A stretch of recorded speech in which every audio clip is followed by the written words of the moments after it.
வணக்கம். இலங்கை செய்திகளுடன் நான் நிரோஷன். விரிவான செய்திகளுக்கு முன் தலைப்புச் செய்திகள். பொருளாதாரம் இக்கட்டான நிலையில் உள்ளதனால் சில கடினமான முடிவுகளை எடுக்க வேண்டும் என அமைச்சர் விஜித ஹேரத் கருத்து. ஐக்கிய மக்கள் சக்தியின் தொலைபேசி சின்னத்திற்கு பதில் மாற்று சின்னம் ஒன்றை பயன்படுத்துவது தொடர்பில் யோசனை. முன்னாள் ஜனாதிபதி ரணில் விக்ரமசிங்க மற்றும் முன்னாள் பிரதமர் தினேஷ் குணவர்த்தன ஆகியோரிடம் குற்றப்புலனாய்வு திணைக்களம் வாக்குமூலம். கடவுச்சீட்டு பெற்றுக்கொள்வதற்கான புதிய விண்ணப்பங்களுக்கு 5 மாத காலத்தின் பின்னரே நேரம் ஒதுக்கப்படுவதாக தகவல். தொடர்வது விரிவான செய்திகள். நாட்டின் பொருளாதாரம் இன்னமும் மிகவும் நெருக்கடியான நிலையில் காணப்படுகிறது. இதிலிருந்து மீண்டு வர சில இக்கட்டான முடிவுகளை எடுக்க வேண்டிய சூழ்நிலை ஏற்படும் என வெளிவிவகார அமைச்சர் விஜித ஹேரத் தெரிவித்துள்ளார். அமைச்சர் அதிகாரிகளிடம் கருத்து தெரிவிக்கும் போது அவர் மேற்கண்டவாறு கூறினார். வீழ்ந்த இடத்திலிருந்து நாட்டை மீட்க அனைவரும் உறுதியுடன் இருக்க வேண்டும். குடும்பமாக உழைக்கும் போது குடும்ப முன்னேற்றத்திற்காக சில முடிவுகளை எடுக்க வேண்டும். அவ்வாறுதான் நாட்டுக்காக சில முடிவுகளை எடுக்க வேண்டியுள்ளது. ஆனால் அந்த முடிவுகள் குடும்ப நலனுக்காக போன்று இவை நாட்டு நலனுக்காக எடுக்கப்பட வேண்டும். இதனை அனைவரும் புரிந்து கொள்வார்கள் என்று அவர் கூறினார். ஐக்கிய மக்கள் சக்தியின் தொலைபேசி சின்னத்திற்கு பதில் மாற்று சின்னம் ஒன்றை பயன்படுத்துவது தொடர்பில் கட்சியின் முக்கியஸ்தர்கள் பலரும் வலியுறுத்தியுள்ளதாக தெரிவிக்கப்படுகிறது. கடந்த 2020ஆம் ஆண்டு பொதுத் தேர்தலில் போட்டியிடுவதற்காக ஐக்கிய மக்கள் சக்தி உருவாக்கப்பட்டது தொடக்கம் இதுவரை போட்டியிட்ட எந்தவொரு தேர்தலிலும் கட்சி குறிப்பிடத்தக்க அளவில் வாக்குகளை பெற்றிருக்கவில்லை. அதற்கு பதிலாக ஒவ்வொரு தேர்தலிலும் கட்சியின் வாக்கு எண்ணிக்கையும் செல்வாக்கும் குறைந்து கொண்டே போகின்றது என்று குறிப்பிட்ட முக்கியஸ்தர்கள் கட்சி தலைமைக்கு இதனை சுட்டிக்காட்டியுள்ளனர். எனவே எதிர்வரும் உள்ளூராட்சி மன்ற தேர்தல்கள் தொடக்கம் கட்சிக்கு புதியதொரு சின்னம் அறிமுகப்படுத்தப்பட வேண்டும் என்று அவர்கள் கோரிக்கை விடுத்திருந்தனர். இதேவேளை ஐக்கிய மக்கள் சக்தி மறுசீரமைப்பின் போது கட்சி தலைமை பதவியில் மாற்றம் ஏற்படாது என அந்த கட்சியின் பாராளுமன்ற உறுப்பினர் நளின் பண்டார தெரிவித்தார். இது தொடர்பாக அவர் மேலும் தெரிவிக்கையில், ஐக்கிய மக்கள் சக்தியின் அரசியல் வேலை திட்டம் ஜனவரி முதல் வாரத்திலிருந்து முன்னெடுக்கப்படும். அதேவேளை கட்சியின் விசேட கூட்டமும் நடத்தப்பட்டு கட்சி மறுசீரமைப்பு பணியும் ஆரம்பமாகும். அத்துடன் ஐக்கிய மக்கள் சக்தியின் சில பதவிகள் மக்கள் எதிர்பார்க்கும் மாற்றம் பெறும். ஆனால் கட்சி தலைமை பதவியில் மாற்றம் பெறாது. அத்துடன் தனக்குள்ள பலவீனங்களை இனம் கண்டு அவற்றை சரி செய்வதற்குரிய நடவடிக்கையில் கட்சித் தலைவர் ஈடுபட வேண்டும். மக்கள் அதனையே எதிர்பார்க்கின்றார்கள் என்றும் தெரிவித்தார். முன்னாள் சபாநாயகர் அசோக் ரன்வல பதவி விலகி 2 வாரங்கள் கடந்துள்ள போதிலும் மொரட்டுவ பல்கலைக்கழகத்தில் அவர் பெற்றுக்கொண்ட சான்றிதழை இன்னமும் சமர்ப்பிக்காத காரணத்தால் இது குறித்து எதிர்வரும் நாடாளுமன்ற அமர்வில் கேள்வி எழுப்ப எதிர்க்கட்சி உறுப்பினர்கள் தீர்மானித்துள்ளதாக தெரிய வருகிறது. முன்னாள் சபாநாயகர் அசோக் ரன்வலவின் கலாநிதி பட்டம் குறித்து பல்வேறு சர்ச்சைகள் ஏற்பட்டமையால் அவர் தமது பதவியை துறந்ததோடு புதிய சபாநாயகராக ஜெகத் விக்ரமரத்ன தெரிவு செய்யப்பட்டிருந்தார். இந்த நிலையில் அவர் மொரட்டுவ பல்கலைக்கழகத்தில் பெற்றுக்கொண்ட பொறியியல் பட்டம் தொடர்பிலான சான்றிதழை சமர்ப்பிப்பதாக உறுதியளித்திருந்த போதிலும் இன்னமும் அதனை சமர்ப்பிக்காதமையினால் அது குறித்து எதிர்க்கட்சி உறுப்பினர்கள் எதிர்வரும் நாடாளுமன்ற அமர்வில் கேள்வி எழுப்ப உள்ளதாகவும் அறிய முடிகிறது.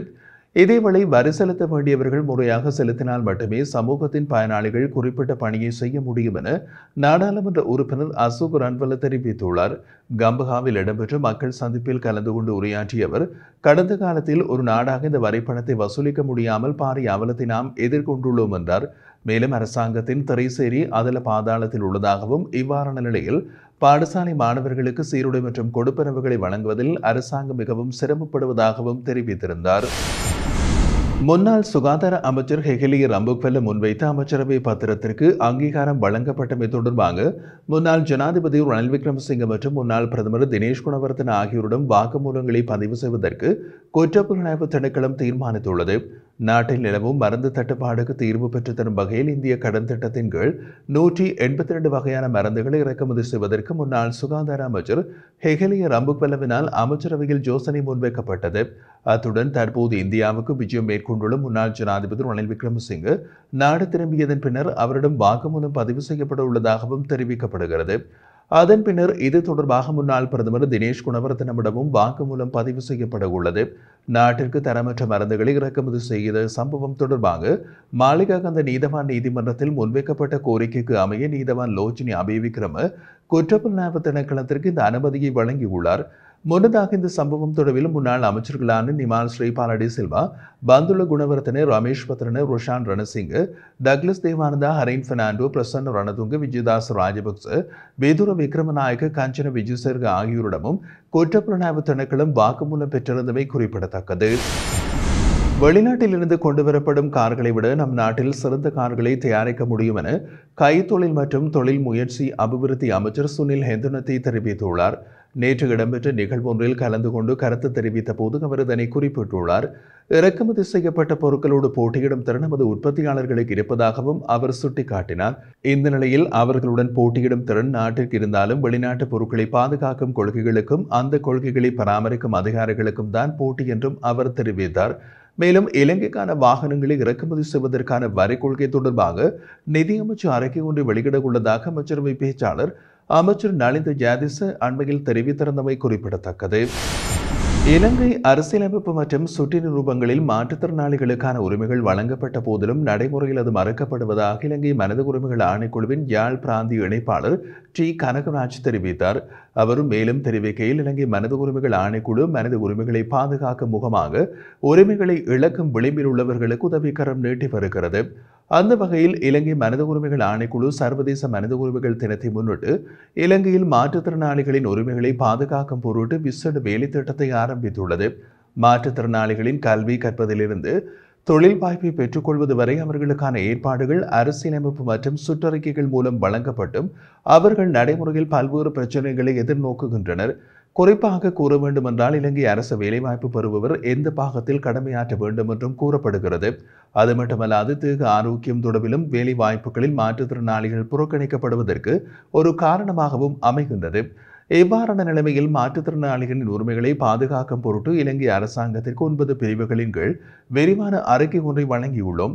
குறிப்பாக வலுவிழந்தவர்களின் உரிமைகளை எவ்வாறு பாதுகாப்பது, அவர்களுக்கான வேலைவாய்ப்பை எவ்வாறு வழங்குவது, சித்திரவதைகளில் இருந்து எவ்வாறு பாதுகாப்பது மற்றும் பாரபட்சங்களில் இருந்து எவ்வாறு விடுவிப்பது போன்ற விடயங்களை உள்ளடக்கிய மனித உரிமைகள் ஆணைக்குழு விசேடமான ஒரு வேலை திட்டத்தை நடைமுறைப்படுத்த உள்ளது என்றார்.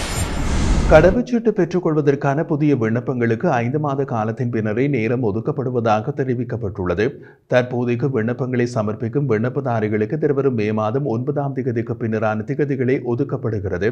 இதன் காரணமாக புதிய விண்ணப்பதாரிகள் சுமார் 5 மாதங்கள் வரை காத்திருக்கும் நிலைமை ஏற்பட்டுள்ளதாகவும் சுட்டிக்காட்டப்பட்டுள்ளது. கடவுச்சீட்டு பற்றாக்குறை காரணமாக அரசாங்கம் இவ்வாறான நடவடிக்கை ஒன்றை மேற்கொண்டுள்ளதாகவும் தகவல் வெளியாகியுள்ளது. இதேவேளை இந்த வருடம் நாட்டுக்கு வரும் சுற்றுலா பயணிகளின் எண்ணிக்கை 3 மில்லியனாக அதிகரிப்பதே அரசாங்கத்தின் நோக்கம் எனவும் அதற்கான திட்டங்கள் ஏற்கனவே ஆரம்பிக்கப்பட்டுள்ளதாகவும் சுற்றுலாத்துறை பிரதி அமைச்சர் ருவான் சமித் ரணசிங்க தெரிவித்துள்ளார். கடந்த ஆண்டு டிசம்பர் மாதம் 2,33,087 சுற்றுலா பயணிகள் நாட்டிற்கு வந்துள்ளதாக தெரிவித்துள்ள சுற்றுலா அபிவிருத்தி அதிகார சபை அதிக எண்ணிக்கையிலான வெளிநாட்டு சுற்றுலா பயணிகளின் வருகை பதிவான மாதமாக இது இருந்தது என்றும் கூறியது. இதற்கு முன்னர் கடந்த ஆண்டு பிப்ரவரி மாதத்தில் அதிக சுற்றுலா பயணிகளின் வருகை பதிவாகியிருந்ததோடு அந்த எண்ணிக்கை 2,18,350 ஆகும். இதன்படி புத்தாண்டில் இலங்கை வரும் சுற்றுலா பயணிகளின் எண்ணிக்கை 3 மில்லியன் வரை அதிகரிக்க புதிய வேலை திட்டம் தயாரிக்கப்பட்டுள்ளதாக சுற்றுலாத்துறை பிரதி அமைச்சர் ருவான் சமித் ரணசிங்க தெரிவித்துள்ளார்.